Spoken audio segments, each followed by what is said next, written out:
means a tree has got an internal mechanism to keep the temperature regulated.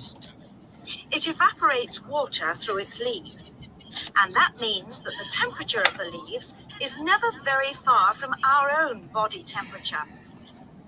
The temperature of a building surface on a hot sunny day can easily be 20 degrees more than our temperature.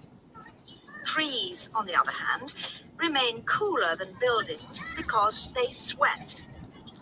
This means that they can humidify the air and cool it, a property which can be exploited to improve the local climate.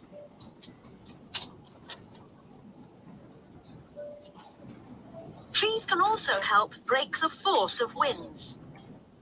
The reason that high buildings may be windier at ground level is that as the wind goes higher and higher, it goes faster and faster. When the wind hits the building, it has to go somewhere.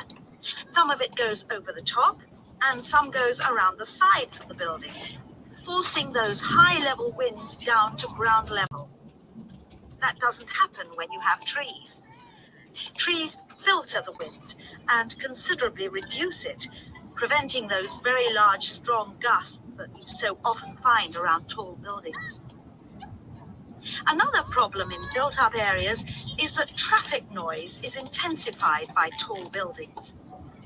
By planting a belt of trees at the side of the road, you can make things a little quieter, but much of the vehicle noise still goes through the trees. Trees can also help reduce the amount of noise in the surroundings, although the effect is not as large as people like to think. Low-frequency noise in particular just goes through the trees as though they aren't there. Although trees can significantly improve the local climate, they do, however, take up a lot of space.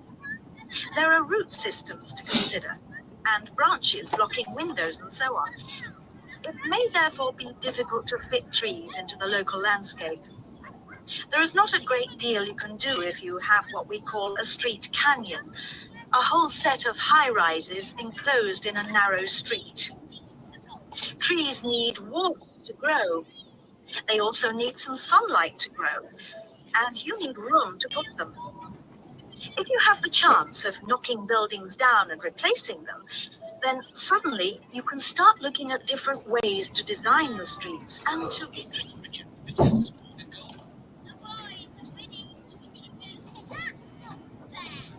Section 1. Good morning. Good morning. How can I help you?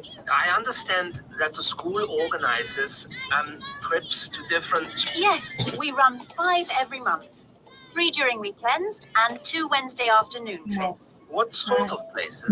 Well, obviously it varies, but always places of historical interest, and also which offer a variety of shopping, because our students always ask about that. And then we go for one